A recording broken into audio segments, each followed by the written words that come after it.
राम राम सभी को नमस्कार, जय हिंद, जय भारत। तो आज का जो अपना सेशन है वो रीट 2024 से लेकर है। रीट 2024 है, इसमें अपना परीक्षा जो पैटर्न है वो क्या रहेगा।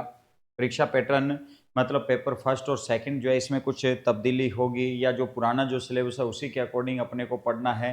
रीट पात्रता जो परीक्षा है वो अपने अब होगी या नहीं होगी, या जो पुराने जो ध्यान रखना कि पात्रता परीक्षा उसके अंदर जो पास हुए हैं उन्हें नया जो रीट है वो देना पड़ेगा या नहीं देना पड़ेगा पात्रता परीक्षा से संबंधित। ठीक है, महिलाओं को 50% आरक्षण मिलेगा या नहीं मिलेगा, और मिलेगा तो कौन सी कैटेगरी के अंदर मिलेगा, इससे संबंधित आज अपना सेशन रहने वाला है।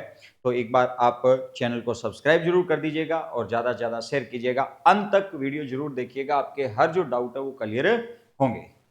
तो अगर अपने बात करें पहले जो सूचनाएं दी गई है अपने को, उन सूचनाओं पर अपने चर्चा करते हैं। ये फर्स्ट इंडिया न्यूज से संबंधित अपने आज की न्यूज है। इसमें जयपुर रीट अभ्यर्थियों के लिए कर्मचारी चयन बोर्ड की ओर से जानकारी। रीट परीक्षा के 2 पेपर वाला पैटर्न रहेगा यथावत, मतलब जो लास्ट गहलोत जो सरकार थी उनके द्वारा पेपर जब आउट हुआ 2021 के अंदर, उसके बाद में उन्होंने 2 पेपर करवा दिए थे, एक रीट पात्रता परीक्षा और एक रीट मेंस के नाम से करवा दिए थे। वो दोनों यथावत रहेंगे। शिक्षक बनने की इच्छा करने वाले युवा जो है अपनी तैयारी के अंदर रहें, मतलब तैयारी में आज से ही लग जाए। तो अपने यहाँ पर जो 2 पेपर होंगे, मतलब फर्स्ट पेपर और अगर अपने बात करें सेकंड जो पेपर है, तो फर्स्ट पेपर तो क्या था, पात्रता परीक्षा था, पात्रता परीक्षा से संबंधित था। और सेकंड जो पेपर था, ये ध्यान रखना कि पात्रता परीक्षा किससे ली गई थी, माध्यमिक शिक्षा जो बोर्ड है इसके द्वारा पात्रता परीक्षा का आयोजन करवाया गया था। तो ये तो ध्यान रखना कि अगर जो थर्ड ग्रेड के अंदर जाना चाहता है सबके लिए क्या है, अनिवार्य है, इसे तो देना ही पड़ेगा। ये दोगे तो ही ध्यान रखना आप मेंस में जा सकते हो, डायरेक्ट आप मेंस का एग्जाम नहीं दे सकते, तो आपको ये देना ही पड़ेगा। अब बात ये रहती है कि सर जिनका मतलब पहले से पात्रता परीक्षा जो है वो क्लियर है, क्योंकि आजीवन के लिए कहा गया था, ठीक है, तो उन्हें पात्रता परीक्षा देनी है या नहीं देनी है। तो देखो, अगर वो इंप्रूवमेंट के लिए चाहते हैं भी, मतलब रीट जो पात्रता परीक्षा जो है ये इंप्रूवमेंट के लिए चाहते हैं भी, ठीक है, उनका अच्छा स्कोर अब और बन जाए। पहले अगर मान लो कि उनका स्कोर 110 अंक है, वो चाहते हैं कि इसमें थोड़ा सा अपने ग्रोथ और कर ले, अपने 120 प्लस चले जाएं, तो ध्यान रखना कि वो अपने दें, ठीक है। उससे ध्यान रखना कि उनकी तैयारी का ही पता चलेगा भी तैयारी उनकी किस प्रकार से है। तो अगर जिन्होंने रीट पात्रता पिछली दी और वो पात्र है, अगर इंप्रूवमेंट करना चाहते हैं तो वो ध्यान रखना कि पात्रता परीक्षा दे सकते हैं। नहीं देना चाहता है तो मत दे, चाहिए, क्योंकि वो आजीवन ध्यान रखना पात्र उसे किया गया है। और अगर देता है तो मैं तो ये कहता हूं देना चाहिए, ताकि क्या है कि उसके पात्रता जो है, मतलब परीक्षा जो है उसकी तैयारी का पता लगेगा। रीट पात्रता देने पर पहले उसका स्कोर 110 है तो अब उसका स्कोर 120 के लिए उसे प्रयत्न करना चाहिए, 120 है तो 130 के लिए, 90 है तो उसे 100 के लिए प्रयत्न करना चाहिए। बात क्लियर है। इसके बाद में सेकंड जो एग्जाम है, सेकंड एग्जाम ध्यान रखना कि अपने जो अधीनस्थ जो बोर्ड है इसके द्वारा ध्यान रखना कि सेकंड एग्जाम लिया गया था। जो मूल अपने एग्जाम कहते हैं, मेंस एग्जाम जो कहा जाता है, ये लिया गया था, सेकंड एग्जाम रहता है जो अधीनस्थ बोर्ड के द्वारा। तो लास्ट जो एग्जाम हुआ था उसी प्रकार से ध्यान रखना ये करवाया जाएगा। अब बात ये आती है कि इनके सिलेबस में परिवर्तन होने के कुछ आसार है क्या। तो देखो, अगर पैटर्न सेम रखा गया है तो सिलेबस भी ध्यान रखना कि लगभग सेम ही रखा जाएगा। अगर कोई थोड़ा बहुत परिवर्तन हुआ है तो माइनर अगर परिवर्तन हो सकता है, बाकी सेम रहेगा। तो अब ध्यान रखना कि आप सबके डाउट ये क्लियर हैं कि हम क्या पढ़ें और क्या न पढ़ें। देखो, पात्रता परीक्षा जो दे रहा है, पात्रता परीक्षा के लिए भाषा जो है वो अपने को पढ़नी है, जो आपकी फर्स्ट लैंग्वेज रहेगी और जो आपकी ध्यान रखना कि सेकंड लैंग्वेज रहेगी। तो आपको भाषा तो पढ़नी ही पड़ेगी। अगर हिंदी लेते हो तो हिंदी है, पंजाबी लेते हो तो पंजाबी है, संस्कृत लेते हो तो संस्कृत है, ये भाषा वाला तो आपको चैप्टर करना पड़ेगा। इसके बाद में मनोविज्ञान जो है, ये मनोविज्ञान भी आपको पढ़ना है, ठीक है, पात्रता में। इसके अलावा राजस्थान जीके से संबंधित अपने को दे रखा है पात्रता परीक्षा के अंदर। इसके अलावा ध्यान रखना कि अपने पर्यावरण अध्ययन L1 वाले जो तैयारी करते हैं वो पर्यावरण अध्ययन से संबंधित है, और साइंस वाले उनके लिए सब्जेक्ट वगैरह से संबंधित इसमें रहता है, ठीक है। तो ये पात्रता परीक्षा के अंदर ये तो कॉमन सी बात है।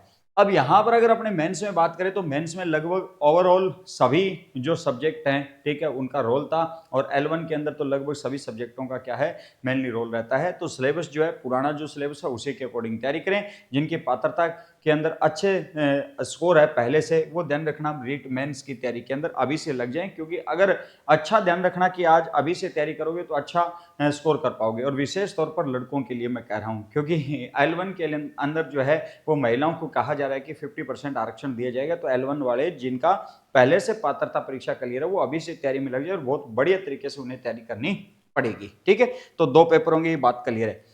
ये जो बात है, मैंने 2 पेपरों वाली जो बात है, तृतीय शिक्षक भर्ती से संबंधित मैंने 2 परीक्षाओं का कहा था, आयोजनों का, एक पात्रता और एक मेंस एग्जाम से संबंधित मैंने आज से लगभग 1 माह पहले ही मैंने बता दिया था। तो तुम लोगों को 1 महीने पहले ही तैयारी में लग जाना चाहिए था। ठीक है, इंतजार नहीं करना चाहिए था, क्योंकि लगभग 1 माह पहले ही मैंने लगभग ये बता दिया था भी 2 ही परीक्षाएं ली जाएगी, एक पात्रता से संबंधित रहेगी और एक अपने ध्यान रखना मेंस एग्जाम रहेगा। ठीक है, तो अपने चैनल को सब्सक्राइब जरूर कर लेना भी। ठीक है, इस प्रकार की अपडेट न्यूज लेने के लिए अपने चैनल को सब्सक्राइब जरूर कर लीजिएगा। नेक्स्ट अगर अपने बात करें तो अपने ये कहा गया है कि थर्ड ग्रेड जो महिला को आरक्षण जो दिया जाएगा वो L1 कैटेगरी में दिया जाएगा। किस में दिया जाएगा? L1 जो कैटेगरी है इसके अंदर आरक्षण दिया जाएगा। ठीक है, ये अपने शिक्षा मंत्री जो है मदन दिलावर जी के द्वारा ये कहा गया। पहले तो ये कहा गया था कि L1 और L2 दोनों को ही ध्यान रखना कि आरक्षण दिया जाएगा, लेकिन अब कह दिया गया है कि L2 को नहीं दिया जाएगा, केवल किसको दिया जाएगा? L1 को दिया जाएगा। ये मदन दिलावर जी ने बिल्कुल साफ कह दिया। थर्ड ग्रेड में 2 स्तरों के शिक्षकों की होती है भर्ती, L1 और L2 लेवल होते हैं। थर्ड ग्रेड में दिलावर बोले 50% आरक्षण L1 में मिलेगा। इससे वो टीचर्स होते हैं जो छोटे बच्चों को पढ़ाते हैं। कहा हमने महिलाओं को एक सुनहरा अवसर दिया है L1 में, इसलिए किया क्योंकि वे छोटे बच्चों को पढ़ाते हैं। कहा महिला शिक्षक जब छोटे बच्चों को स्कूल में पढ़ाती है तो लगता है कि स्कूल में उसी की माँ शिक्षा दे रही है। माँ की छाया में बच्चा अच्छी तरह से शिक्षा पा सकता है। छोटी अवस्था में बच्चों को स्कूल में भी माँ का प्यार मिलेगा, साथ ही महिला वर्ग को मिलेगा शिक्षा के रूप में सम्मान। हम महिलाओं का सम्मान करते हैं, महिलाओं को आगे बढ़ने के अवसर प्रदान करते हैं। किसने कहा है? मदन दिलावर जी ने। तो एक बात तो ये स्पष्ट है कि L1 के अंदर आरक्षण देने की इनकी योजना है। अभी तक ध्यान रखना ये योजनाएं हैं, अभी तक अंतिम मुहर नहीं लगी है। नेक्स्ट, इससे संबंधित ध्यान रखना कि बीएसटीसी जो धारक है उनके द्वारा भी मैं ये न्यूज भी है ये भी आपको बता देता हूं। बीएसटी जो धारक है युवक, इन्होंने पीएम मोदी और सीएम भजनलाल जी को ध्यान रखना है पत्र लिखा है, और पत्र लिखकर ये कहा है कि तृतीय श्रेणी शिक्षक भर्ती में महिलाओं को 50% जो आरक्षण दिया जा रहा है उस पर इन्होंने विरोध किया है। युवाओं की 50% महिलाएं आरक्षण रद्द करने की मांग है। 30 जून तक सरकार से निर्णय वापस लेने की पत्र से लगाई गई गुहार है। बेरोजगार युवाओं ने दी संपूर्ण राजस्थान में चक्का जाम की चेतावनी दी है।